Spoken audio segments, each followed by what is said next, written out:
It's coming, FM23 is on the way, so we need to decide what we're going to do, right?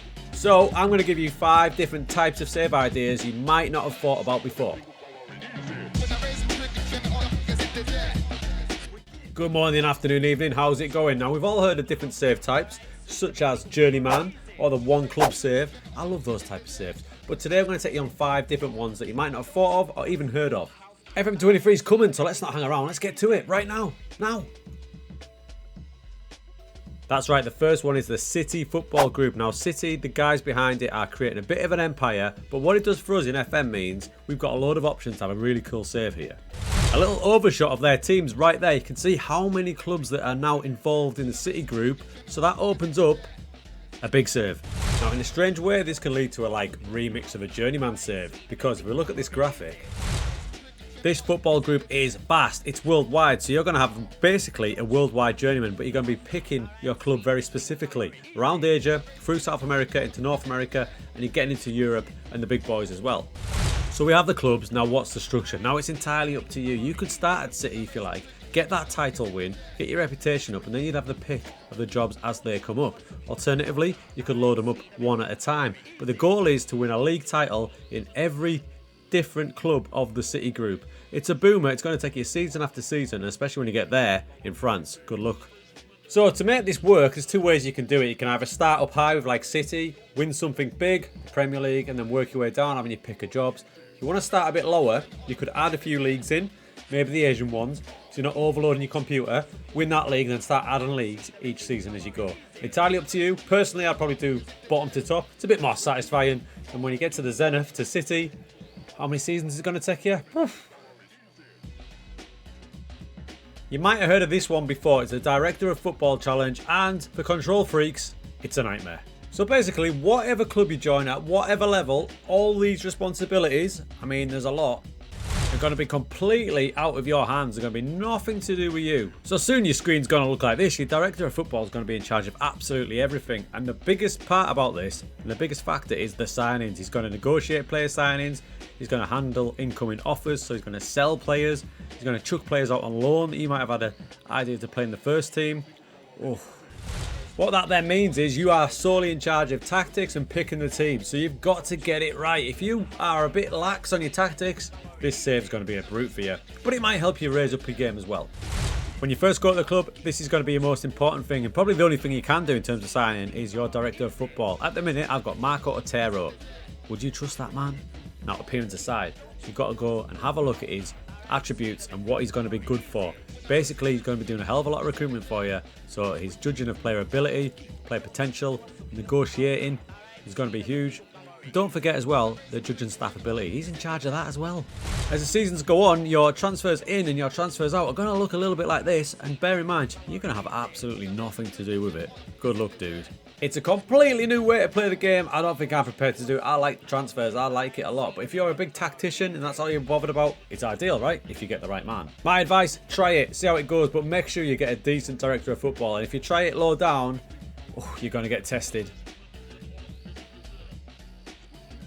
Nah, man. Nah. This one is the toughest yet, I think. Toughest yet. Now, there's a few ways to do this, but my favourite is to start really low down. So here you can see the Vanarama National League. This is Chesterfield, and they've got a big old squad there. And make the most of your first squad, my guys. Make the most of it, because you will not be able to add to that squad by signing any players. In fact, the only players that you'll be able to sign are coming from your development centre. And when you've got something like this, you can see this is going to be a brutal, brutal save. The lower down you go, the harder it is. This is the under 18s for Chesterfield, and only one player is actually a real kind of player. The rest are all greyed out.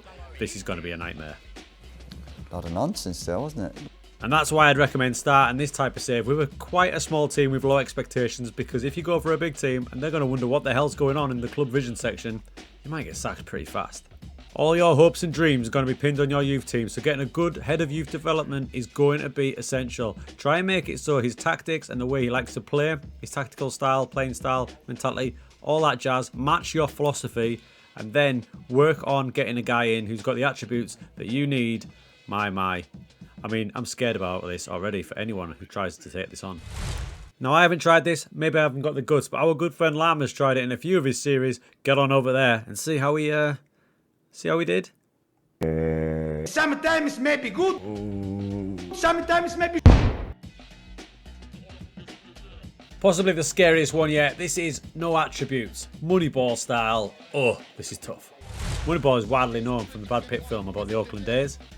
Loads of sports teams using it. Really successfully used by Brentford in the Premier League.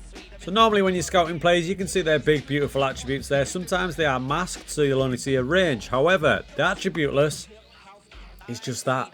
No attributes.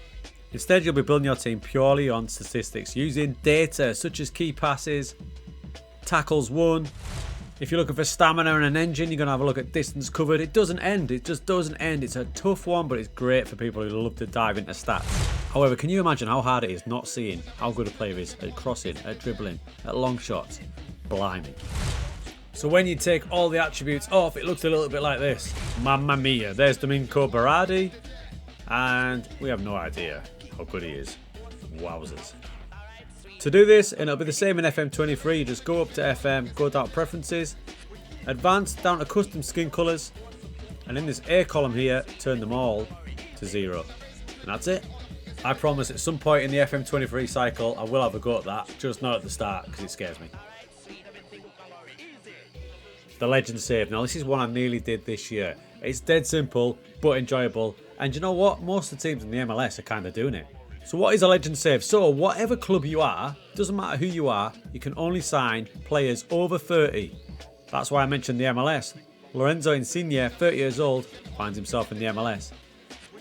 It's probably the simplest of all the saves, but arguably the most enjoyable. You can only sign these players, but they are legends, so you need to be careful with them. And don't forget, there's a lot you can pick up no matter what level you start this at. It's probably ideal for teams low down the pyramid, like we mentioned Chesterfield before. You can pick up some proper veterans who can do a right job low down. What will be interesting is when you get to the top league, the Premier League or whatever league you are in Europe, how many of these old lads have you still got in the team? Are we saying we could potentially have a full squad of over 30-year-olds? I'd love to see it. A word of warning though, if your club vision has signing younger players, you're going to have to be really successful with them results to make your board forget about that bad boy. So there's 5 save types, a bit different from the norm that you might want to try. And remember, if you are still umming and ahhing on what club to start with, these videos here, we've got your back.